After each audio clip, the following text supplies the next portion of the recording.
Welcome to this installment of Data Science Simplified.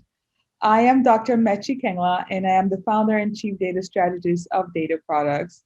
Today, we have the pleasure of talking to Dr. David Bader about high performance data analytics.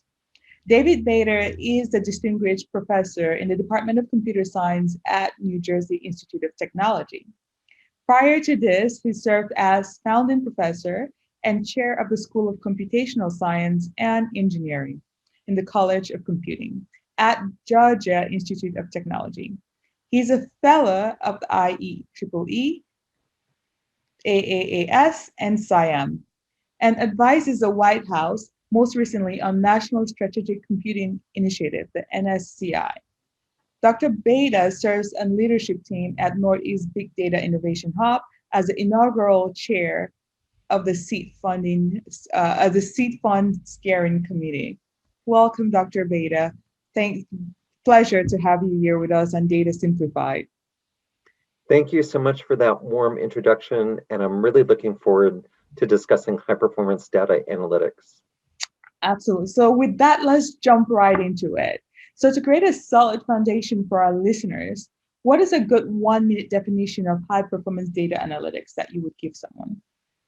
That's a great question. Normally with data analytics, we would have data sets that we're trying to use for business decisions.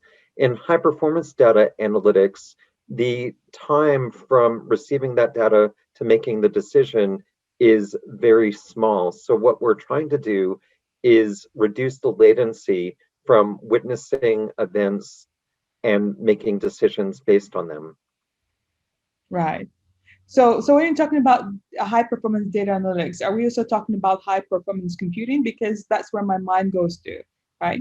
Or Right. how they combine to discover patterns and insights, new device transfer systems that have been created in the past years. So is there a distinction or is there a difference? That's a very interesting point. So high performance data analytics covers both speed of making decisions from data, but also the size of these data sets is often massive. Mhm. And there have often been different computers used for high performance computing, for instance, solving some of the most grand challenges in science and engineering, to different types of computers used for analyzing data sets. Right. With high performance data analytics, we see a convergence of these types of computers to have a broad class of machines that are able to do high performance computing and data science together. Wow, that's incredible. So if I'm thinking about this, when quantum computing then gets developed enough is being used for massive scientific analytics, that will be also part of high performance data analytics. That's right. Quantum information systems are going to be used for problems in data science and computation, although it may be some time till we see them in day-to-day use across many problems. Today, we see quantum having applicability to problems in business and finance, problems related to security and others, but we'll start to see more quantum solutions in this space. All right, that's great. Interesting. So now we're talking about the quantum computing, high performance computing, as well as high performance data analytics. And I feel like as more devices get created that push the boundaries in terms of computational capacity, right? The amount of data that's created grows as well. Could you speak a little bit to the interaction of the big data and the high performance computing portion of it, whether one advances the other, and where you see this trend heading in the future? So for several decades now, I've worked on big data solutions where you're faced with terabytes or petabytes, even exabytes of data that you need to process and understand. And maybe in those data sets, you're looking for anomalies, you're trying to find particular patterns, or you're trying to get a situational awareness based on those data sets. In high performance computing, we often are doing simulations, and many of those simulations could be informed by looking at prior historical data. So today we see a convergence between doing the data analytics and high performance computing.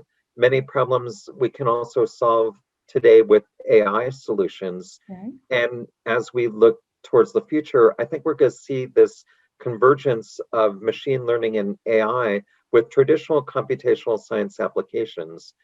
So the types of computers that we would have built previously for science and engineering, traditional supercomputers often have very fast processors and are able to do a lot of numerical computing with a great amount of bandwidth between the processors so that they can communicate results with each other. When we move to big data problems, we now have to integrate storage. We have to figure out how to get massive amounts of data from storage into these processors. And the processors may be more AI aware or data centric to do the types of computations that we need for understanding these data sets. Wow, that's very insightful. So let's look at more specific examples of this sort of work then. Right, some benefits of the high performance analytics would include like error detection, I imagine, graph modeling, architecture analysis. Could you share an experience where you've personally had with any sorts of this, any types of this projects in particular, how the methodology changed the existing analysis? Um, so I didn't quite catch that question. Right. So let me rephrase. So what are the sort of examples that you've had on projects, right, that are high performance analytics projects, right, where the particular methodology of it has actually changed the previous analysis? So that's a great question. One area where I have expertise is looking at graph analytics, for instance, problems in network science, where we have very large amounts of data that we can hook together in relationships. For instance, we may be looking at computer network traffic, Mhm. and every time you send a message across the network, that may induce an edge in a graph. And by looking at a lot of traffic, perhaps coming into an organization, you may form a graph of the hosts that your organization is talking to. So by doing high performance data analytics, we could look at that type of graph, that type of network in near real time to try to predict the types of patterns we expect to see, but also to head off intrusions and threats to our particular network.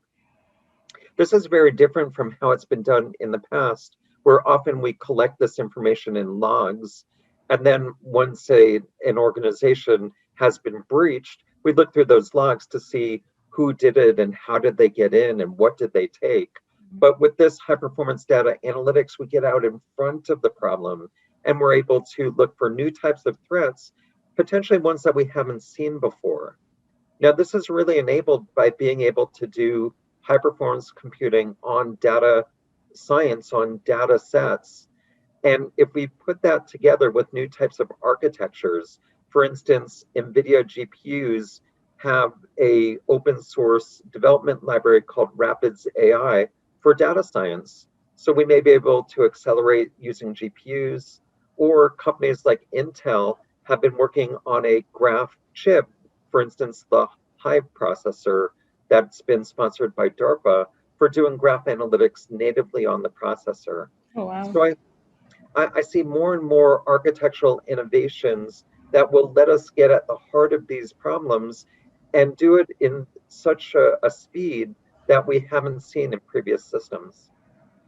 Wow, that's very interesting. So what I'm hearing from you then is there is a conjunction or come together of all of the high performance computing that spans different aspects of computation of computational analysis in general, from the hardware to the actual algorithms themselves and the actual way the data is processed and managed. That's right. We see innovations across all of these spaces. For instance, we're working on a project called Arcuda with collaborators, and it's a NumPy like Python library for doing massive data analytics. And by massive, I mean multiple terabytes. Oh, wow. The secret behind Arcuda is that the back end can use a supercomputer running a compiler from HPE Cray called Chapel to parallelize a lot of the operations. This is the holy grail to be able to productively use a supercomputer and do it with the same ease as writing our Python code for data analytics from a Jupyter notebook. Yes, I should probably reach out to you. We're working on a network analysis platform as well, as you speak. And this is something that will fall right in that wheelhouse as we have data constantly streaming, especially from networks that are very data intensive. That's right. So there's a lot of innovation. I know you're doing some great work in that area, and I think the committee needs these types of solutions as we figure out how to do data analytics on these large data sets. And look, every single day we have more data than we've had in the previous history of the universe. We need to understand how to manage those data sets, but how to get value out of it, how to solve our business problems. And the tools and the computing capabilities are really coming of age today. Wow, yes, this is incredible. Um, Very good stuff, folks. Yeah, great stuff here. So let me take a little bit of a step back. When most folks, and then perhaps the audience as well, when they think of high performance computing, they usually describe it with research R&D, right, in academia or government labs, right? Now, is there a chassis in terms of what's possible for a non R&D everyday business enterprise to leverage the significant impacts and all the cutting edge work that's being done? And if so, how? That's a great question. And you're right, when people think about high performance computing, they used to think that they need millions of dollars and they need specialized labs and programmers. Not so much today. Many of the technologies now are commodity technologies that you can easily buy and use. For instance, I mentioned GPUs Mhm. that have been graphics accelerators and now used for doing high performance computing right inside your desktop. So there are a number of tools and techniques that are easily accessible, where code is portable to them, and they use standards for parallel processing. I think that the programming methodology also has really come to the masses. Before, high performance computing meant you needed a heroic programmer who understood how all the electrons are moving inside these chips. Right. Today, not so much. Most high performance computing is accessible from, say, from Python code in your Jupyter notebook. And so the ability to bring in high performance computing really shouldn't scare anyone at this day and age. It's accessible, it's affordable, and it really can help you get a competitive advantage Absolutely. or solve problems that really you can't afford not to solve. Absolutely. Absolutely. I could not agree more.